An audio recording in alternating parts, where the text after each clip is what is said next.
Hello. അപ്പോൾ ഇന്ന് എന്താണെന്ന് വെച്ച് കഴിഞ്ഞാൽ വൈറലായ നമ്മുടെ മൂൺ ലാമ്പില്ലേ, കാർഡ്ബോർഡും വാൾപുട്ടിയൊക്കെ വെച്ച് ചെയ്യുന്നത്. അപ്പോൾ ഇന്ന് ഞാൻ അതാണ് ചെയ്യുന്നത്. ഓൾറെഡി എല്ലാവരും ചെയ്തിട്ടുള്ളതാണ്, പക്ഷേ സ്റ്റിൽ ട്രെൻഡിങ് ആയിട്ട് പോകുന്നതുകൊണ്ട് ഞാനും കുറേ നാളായിട്ട് ചെയ്യണമെന്ന് പറഞ്ഞ് കുറേ വിഷ് ലിസ്റ്റിൽ എടുത്തിട്ടുണ്ടായിരുന്നു.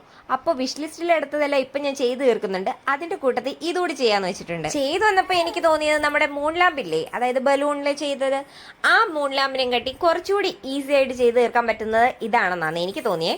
ഞാനിത് ചെയ്തപ്പോൾ സൈഡിൽ ഒരു ജസ്റ്റ് ചെറിയ ഹോൾ കൊടുത്തിട്ടുണ്ടായിരുന്നു, കാരണം നമുക്ക് ഫെയറി ലൈറ്റ് കടത്തി വിടണ്ടേ, അതിന് വേണ്ടിയിട്ട്.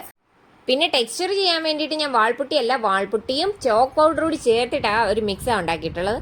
അത് നമ്മുടെ കൈ കൊണ്ട് അങ്ങോട്ട് തേച്ച് പിടിപ്പിച്ചിട്ടുണ്ട്. മിക്സ് ഉണ്ടാക്കുന്ന സമയത്ത് കുറച്ച് ഫെവിക്കോൾ കൂടി ആഡ് ചെയ്യണേ. ഞാനത് വീഡിയോയിൽ കാണിക്കാൻ മറന്നു പോയിട്ടുണ്ടായിരുന്നേ, അതുകൊണ്ടാണേ പറഞ്ഞത്. പിന്നെ ആ ടെക്സ്ചറിൽ കുറച്ച് റൗണ്ട് കൂടി കൊടുത്തു കഴിഞ്ഞാൽ നമ്മുടെ മൂൺ ലാമ്പ് ഇവിടെ ഏകദേശം സെറ്റായിട്ടുണ്ട്. പിന്നെ ഞാൻ ആ സൈഡിൽ കുറച്ച് ഗ്യാപ്പ് കിടന്നില്ലേ, ആ ഗ്യാപ്പിലൂടെ ഒരു ഫെയറി ലൈറ്റ് കടത്തി വിടുക. അതൊന്ന് അകത്തേക്ക് സെക്യൂർ ചെയ്ത് കഴിഞ്ഞ് കഴിഞ്ഞാൽ ഇനി നമുക്ക് ലൈറ്റ് കത്തിച്ച് നോക്കിയാൽ മാത്രം മതി. ഇനി ഒന്ന് ഇരുട്ടത്ത് വെച്ച് നോക്കിയാലോ. എൻ്റെ മൂൺ ലാമ്പ് ഇവിടെ റെഡി ആയിട്ടുണ്ട്. ഇഷ്ടപ്പെടുവാണെന്നുണ്ടെങ്കിൽ വീഡിയോ ലൈക്ക് ചെയ്യാനും അതേപോലെ ചാനൽ സബ്സ്ക്രൈബ് ചെയ്ത് സപ്പോർട്ട് ചെയ്യാനും മറക്കല്ലേ. ബൈ.